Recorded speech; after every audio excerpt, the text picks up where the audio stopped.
বিসমিল্লাহিররহমানিররহিম। প্রিয় বরিশালবাসী, প্রিয় পটুয়াখালীবাসী, বরগুনাবাসী, ভোলাবাসী, প্রিয় ঝালকাঠিবাসী, আসসালামু আলাইকুম। আসসালামু আলাইকুম। কেমন আছেন আপনারা? আলহামদুলিল্লাহ। প্রিয় উপস্থিতবৃন্দ, প্রিয় ভাই ও বোনেরা, আজ আমরা এখানে একত্রিত হয়েছে নির্বাচন উপলক্ষে। কোন নির্বাচন? আগামী 12 তারিখে বাংলাদেশে একটি জাতীয় নির্বাচন অনুষ্ঠিত হতে যাচ্ছে। সেই নির্বাচনে এই মাঠে উপস্থিত প্রত্যেকটি ভাই বোন সহ সমগ্র বরিশাল সহ বরিশাল বিভাগ সহ সমগ্র বাংলাদেশের প্রায় 13 কোটি ভোটার সেই নির্বাচনে ইনশাআল্লাহ ভোট প্রদান করবে।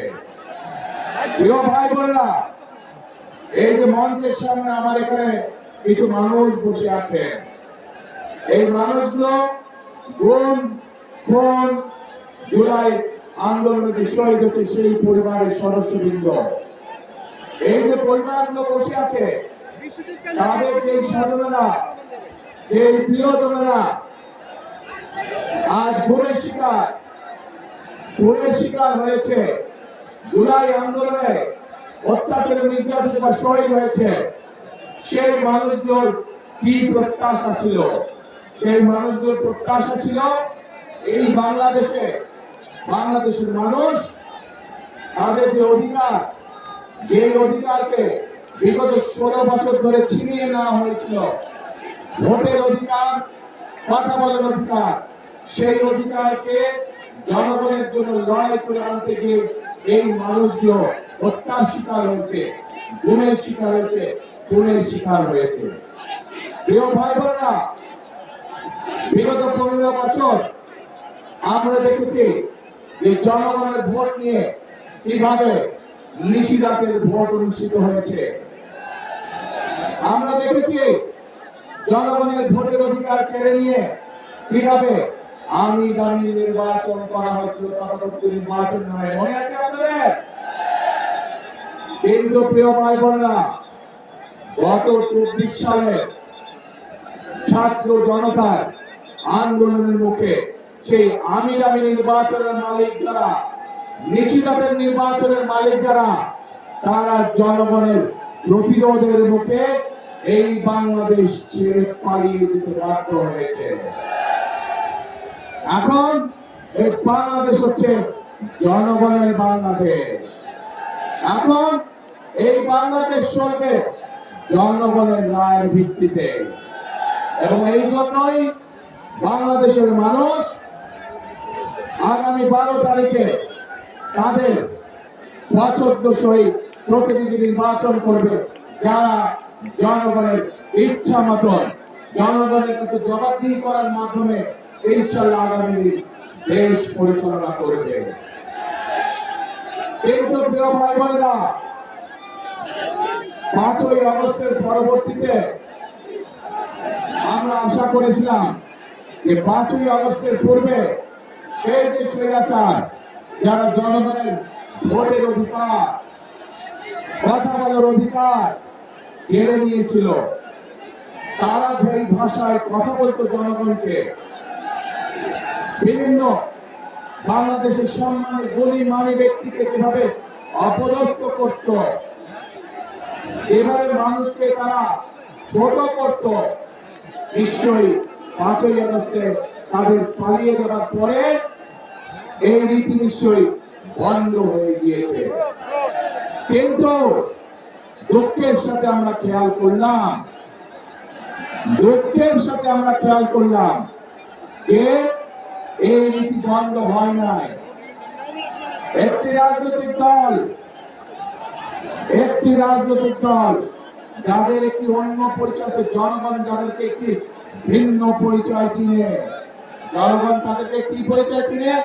গুপ্ত পরিচয় চিনে, গুপ্ত পরিচয়। আপনারা চিনেন কারা যারা গুপ্ত? বাংলাদেশের রাজনীতিতে কারা সেই গুপ্ত? চেনেন আপনারা? আলহামদুলিল্লাহ। প্রিয় ভাই বোনেরা, বর্তমানে বাংলাদেশে এক নতুন জালেমের আবির্ভাব হয়েছে।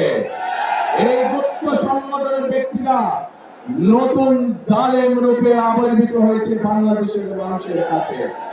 কেন? প্রিয় ভাই বোনেরা, এই বাংলাদেশে আবহাওয়ার কাল ধরে শত হাজার বছর ধরে এই বাংলাদেশে নারী পুরুষ সকলে মিলে মাঠে কাজ করে।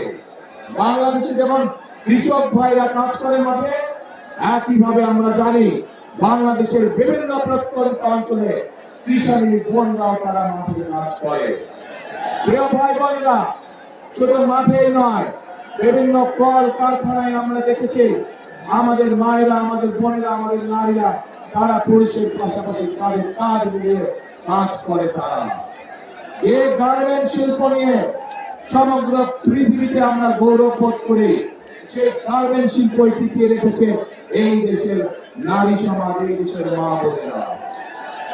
প্রিয় ভাই বোনেরা, আজ আমরা অত্যন্ত কষ্টের সাথে দেখছি, অত্যন্ত ঘৃণার সাথে দেখছি এই যে নতুন জালেম, যাদেরকে মানুষ গুপ্ত হিসাবে চিনে, এই জালেমদের নেতা সে 2 দিন আগে প্রকাশ্যে বলেছে বাংলাদেশের নারীদেরকে সে একটি অত্যন্ত কলঙ্কিত শব্দ দিয়ে ব্যবহার করেছে। প্রিয় ভাই বোনেরা,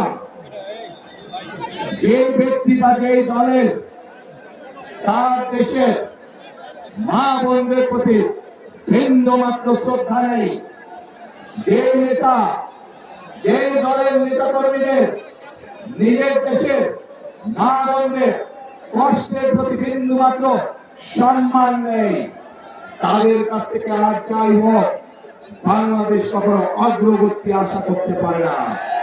তাদের কাছ থেকে আর যাই হোক বাংলাদেশের মানুষ আত্মসম্মানমূলক কোন মর্যাদাপূর্ণ কোন আচরণ আশা করতে পারে না। প্রিয় ভাই বোনেরা, এই জালেমদের একটি কথাই শুধু বললাম, আমি আপনাদেরকে আরো একটি কথা বলছি। তার আগে বিবি খাদিজার সম্পর্কে আপনারা জানেন না? আমাদের প্রিয় নবী করিম সাল্লাল্লাহু আলাইহি ওয়াসাল্লামের স্ত্রী এই বিবি খাদিজা, উনি একজন কর্মজীবী মহিলা ছিলেন। উনিও একজন কর্মজীবী মহিলা ছিলেন। ওনার নিজের ব্যবসা বাণিজ্য ছিল, যেখানে নবী করিম সাল্লাল্লাহু আলাইহি ওয়াসাল্লাম নিজেও কাজ করতেন। প্রিয় ভাই বোনেরা, এরা বলে ইসলামের রাজনীতি করে, অথচ নবীর স্ত্রী নিজে যেখানে একজন কর্মজীবী মহিলা ছিলেন, সেখানে কেমন করে একটি রাজনৈতিক দলের নেতা এবং কেমন করে সেই রাজনৈতিক দলকে তাবৎ বাংলাদেশের নারী সমাজকে এমন একটি কলঙ্কিত শব্দ জর্জরিত করল। প্রিয় ভাই বোনেরা, বদরের যুদ্ধ নিশ্চয়ই আপনারা জানেন কম বেশি সবাই।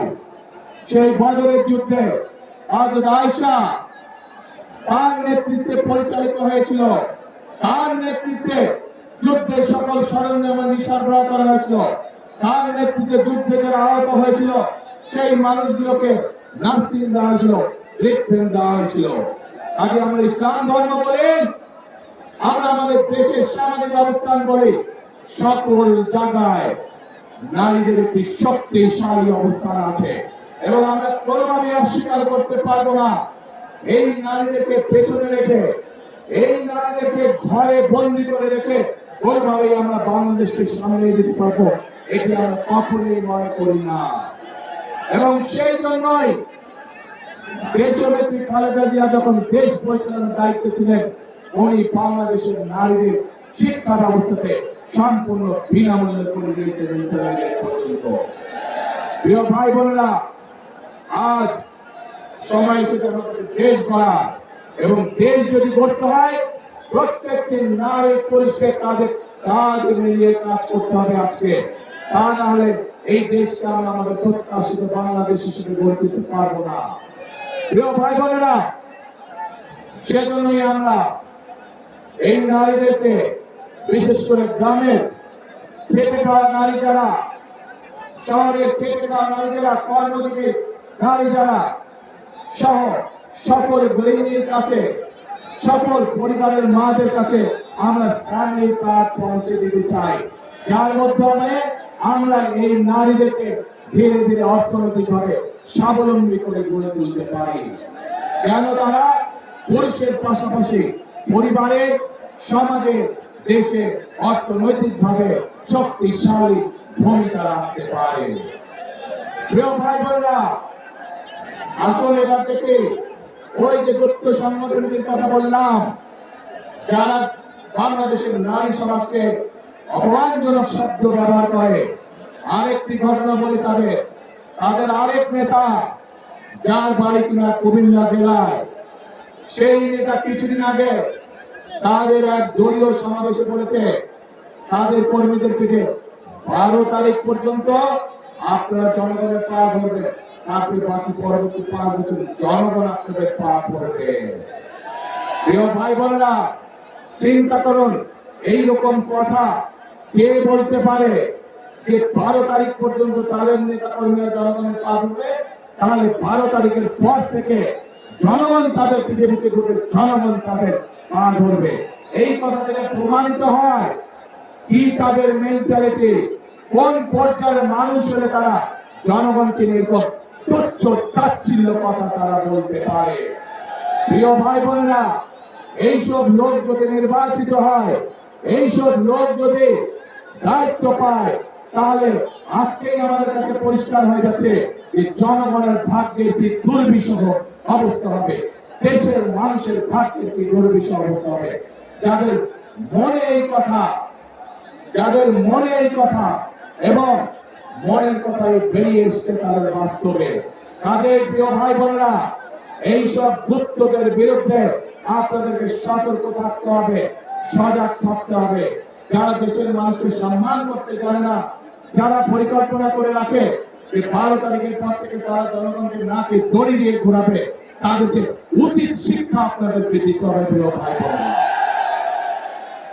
এইসব গুপ্তরা সেই 86 সাল 71 সাল ইতিহাস যদি আমরা সব সময় যারা দেশ থেকে পালিয়ে গেছে তাদের সাথে সব সময় এপাশ আর ওপাশ ভোটের এপেক আর অফিস হিসেবে তারা ছিল। তাদের কাছ থেকে দেশের মানুষ ভালো কোনো কিছু আশা করতে পারে না। প্রিয় ভাই বোনেরা, বিশাল এই বরিশাল বিভাগ 1993 সালে বিএনপি তথা দেশনেত্রী খালেদা জিয়ার সরকার এই বরিশালকে বিভাগ হিসাবে ঘোষণা করেছিলেন। প্রিয় ভাই বোনেরা, তারপরে নদীর পানি অনেক দূর গড়িয়ে গিয়েছে। আমরা এলাকার উন্নয়নে বিভিন্ন সময় বিভিন্ন কাজ করেছি, কিন্তু আরো বহু কাজ করা বাকি। যেমন বরিশাল ঘোড়া ব্রিজ, এই কাজটি আমাদের করতে হবে। এখানকার শের বাংলা মেডিকেল কলেজ, সেটিকে এলাকার মানুষের চিকিৎসার জন্য উন্নত করতে হবে। ভোলাতে মেডিকেল কলেজ, সেটির কাজে আমাদেরকে হাত দিতে হবে। সবচেয়ে বড় সমস্যা এই এলাকার নদী ভাঙন সমস্যা। মানুষের যারা আমাদের মুরব্বী ছিলেন, যারা গত হয়ে গিয়েছেন, বিভিন্ন এলাকায় তাদের কবর ভেঙে যাচ্ছে, মসজিদ ভেঙে যাচ্ছে, বাপ দাদার ভিটের বাড়ি ভেঙে যাচ্ছে। প্রিয় ভাই বোনেরা, এই বিশাল এলাকাকে আমাদের বেড়িবাঁধ দিতে হবে। বেড়িবাঁধ দিয়ে নদী ভাঙন আমাদেরকে ঠেকাতে হবে যে কোনো মূল্যে। কাজে অনেক কাজ বাকি আছে আমাদের। এই কাজগুলো যদি করতে হয় প্রিয় ভাই বোনেরা, তাহলে অবশ্যই আপনাদেরকে সঠিকভাবে সিদ্ধান্ত নিতে হবে। যে অতীতে আপনারা দেখেছেন বিএনপি সকল সময় চেষ্টা করেছে আপনাদের পাশে দাঁড়াতে। এই এলাকায় 1978 সালে পল্লী বিদ্যুতের লাইন শহীদ রাষ্ট্রপতি জিয়াউর রহমান চালু করেছিলেন। কাজেই বিদ্যুতের লাইন বলো, বরিশাল বিভাগ বলো, এর বাইরে আরো অনেক কাজ যেগুলো বিএনপি করেছিল, কিন্তু কিছু কাজ শেষ করে দিতে পারে নাই। এর মধ্যে বিগত 16 বছর, 1 যুগেরও বেশি সময় ধরে স্বৈরাচারের শাসন আমলে অনেক কিছু জমা হয়ে গিয়েছে, যে কাজগুলো করতে হবে। রাস্তাঘাট ধ্বংস হয়ে গিয়েছে, স্কুল কলেজগুলো ধ্বংস হয়ে গিয়েছে, ছোট ছোট হাসপাতাল, উপজেলা স্বাস্থ্য কমপ্লেক্সগুলোতে ডাক্তারের অভাব, স্কুলগুলোতে শিক্ষকের অভাব, এই সকল সমস্যার সমাধান আমাদেরকে করতে হবে। এই সকল সমস্যার সমাধান বিএনপি তখনই করতে পারবে যখন আপনারা ধানের শীষে ইনশাআল্লাহ নির্বাচিত করবেন, তাহলেই আমরা এই সকল কাজ করতে পারবো। প্রিয় ভাই বোনেরা, এই বৃহত্তর বরিশাল বিভাগ, এই বৃহত্তর বরিশাল, এখানে প্রচুর কৃষিজ পণ্য উৎপাদিত হয়, প্রচুর মাছ মৎস্য চাষী আছেন যারা মৎস্য জীবিকা নির্বাহ করে চলেন। আমরা পরিকল্পনা গ্রহণ করেছি যে এই ফসলগুলোকে, এই মাছ মৎস্যগুলোকে কিভাবে হিমাগারে রেখে কৃষকদেরকে বা মৎস্য চাষীদেরকে সহযোগিতা করা যায়। আজ আমাদের পরিকল্পনার মধ্যে রয়েছে এই এলাকায় বিভিন্ন জায়গায়, সামগ্রিকভাবে এই এলাকার বিভিন্ন জায়গায় যেখানে যেখানে প্রয়োজন কৃষকদের সহযোগিতার জন্য আমরা হিমাগার ইনশাআল্লাহ তৈরি করব। এই হিমাগারের পণ্য রাখার মাধ্যমে কৃষকরা ন্যায্য মূল্যে তাদের পণ্যের দাম পেতে পারে। প্রিয় ভাই বোনেরা, আমরা মায়েদের কাছে যেমন ফ্যামিলি কার্ড পৌঁছে দিতে চাই, ঠিক একইভাবে আমরা কৃষক ভাইদের জন্য কৃষি কার্ডও আমরা পৌঁছে দিতে চাই। যে কৃষি কার্ডের মাধ্যমে আমরা কৃষক ভাইদেরকে প্রতি সিজনে আমরা বীজ, যার যেই পরিমাণ জমি সেই অনুযায়ী যার যেই ফসল চাষ, আমরা তাকে সেই ফসলের সমপরিমাণ যে পরিমাণ প্রয়োজন সেই বীজ, সার এবং কীটনাশক ওষুধ কৃষকের হাতে পৌঁছে দিতে চাই এই কৃষক কার্ডের মাধ্যমে। প্রিয় ভাই বোনেরা, আমরা এর মধ্যে আরেকটি সিদ্ধান্ত গ্রহণ করেছি যে যে সকল কৃষক ভাইদের 10,000 টাকা পর্যন্ত কৃষি লোন আছে, কৃষি ঋণ আছে, ইনশাআল্লাহ 12 তারিখে নির্বাচন হয়ে ইনশাআল্লাহ 13 তারিখে বিএনপি সরকার গঠন করলে পরে 10,000 টাকা পর্যন্ত কৃষি ঋণ আমরা মওকুফ করে দেব সমগ্র বাংলাদেশে। প্রিয় ভাই বোনেরা, এই এলাকায় আমাদের তরুণ যুবক সমাজের সদস্য যারা, তাদের একটি বিশাল সমস্যা রয়েছে, কর্মসংস্থানের সমস্যা।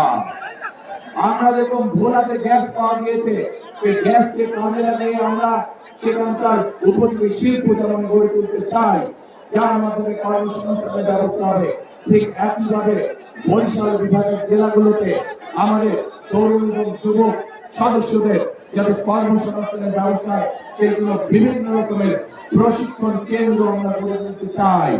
যে প্রশিক্ষণ কেন্দ্রগুলোতে প্রশিক্ষণ লাভের মাধ্যমে আমাদের যুবক সমাজের সদস্যরা, তরুণ সমাজের সদস্যরা কর্মসংস্থানের ব্যবস্থা করতে পারবে, ছোট ছোট ব্যবসা বাণিজ্য শুরু করতে পারবে, এমনকি বিদেশেও তারা কর্মসংস্থানের ব্যবস্থা করে বিদেশে যেতে পারবে। প্রিয় ভাই বোনেরা, এই এলাকার বিশেষ করে ভোলা সহ বরিশালের প্রত্যন্ত অঞ্চল সহ অনেকগুলো জায়গা আছে যেখানে মানুষ সঠিকভাবে চিকিৎসার সুবিধা পায় না। আমরা দেশের মানুষকে বিশেষ